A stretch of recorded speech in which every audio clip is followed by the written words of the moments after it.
اللهم صل وسلم وبارك على سيدنا محمد وعلى آله وأصحابه أجمعين. معانا خلطة لرفع الوزن. معانا معلقة عسل، معلقة زبادي، معلقة كركم، بصلاية، 3 تومات، نص معلقة خميرة.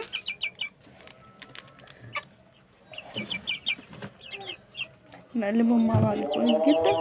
النهارده عمر الفراخ استاذ 43 يوم. كل يوم ان شاء الله باذن الله هيزود لي في الخلطه دي 100 جرام. 100 جرام بالظبط.